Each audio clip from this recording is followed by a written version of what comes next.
घातकथा भाग 4. पण मग असं म्हणून मी उभा राहिलो. माझ्या घराच्या दाराकडे जाऊ लागलो. तेवढ्यात रुपेश ओरडला, "नको उघडू." मी रुपेशकडे बघितले. रुपेश हात जोडत म्हणाला, "लेका, पाया पडतो, पण दार नको उघडू." अरे पण माघारी येताना तो प्रत्येक वळणावर दिसला तोच दिसला. "हां, तो मागे लागलाय," रुपेश कापऱ्या आवाजात म्हणाला. मी जागच्या जागी थबकलो.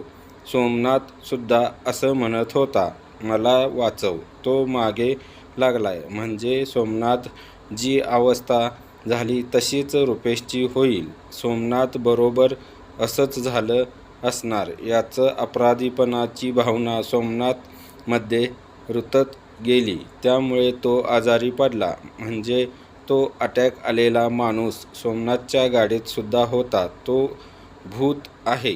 मी रुपेशकडे बघितले. तो मोठ्या आशेने माझ्याकडे बघत होता. रुपेशने मोठी चूक केली होती, पण त्यासाठी एवढी मोठी शिक्षा.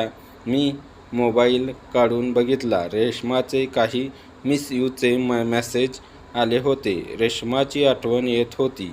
तिच्याकडे जायचं होतं, पण त्याआधी या प्रकरणाचा सोक्षमोक्ष लावायला हवा. मी पटकन दार उघडले. रुपेश दार बंद करायची विनंती करत होता. बाहेर मुसळधार पाऊस कोसळत होता. विजा चमकत होत्या. पावसाला कसला सूड घ्यायचा आहे. रुपेशची पांढऱ्या रंगाची चारचाकी गाडी पावसात भिजत होती. मी गाडीकडे नीट बघितले. गाडीच्या मागच्या सीटवर कोणी होतं का? मी थिजलो.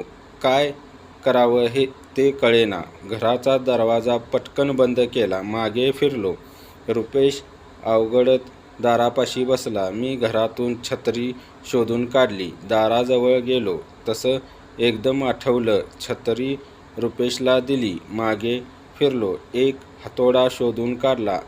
तो हातोडा बघून रुपेश माझ्याकडे बघितले. मी मनातल्या मनात म्हणालो, "घाबरायचं नाही.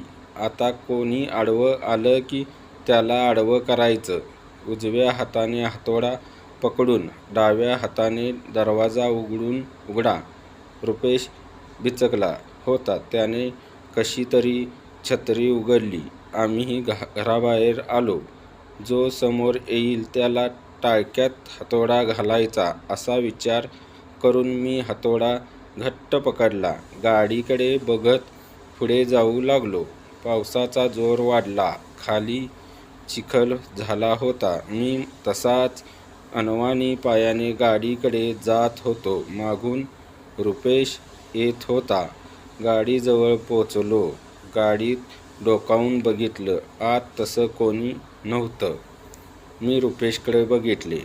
रुपेशने माझ्याकडे बघितले. मग रुपेश पुढे गेला. रुपेश पुढे जाऊन त्याने गाडीचा मागचा दरवाजा उघडला. तसा गाडीत कुबट वास नाकात शिरला. पण हा वास कुबट होता का लाकूड जळल्यावर येतो तसा होता? बहुतेक लाकूड जळल्यावर येतो तसा होता. तसा वास होता. मी गाडीचं मागची सीट नीट बघितली. तेथे काही नव्हते.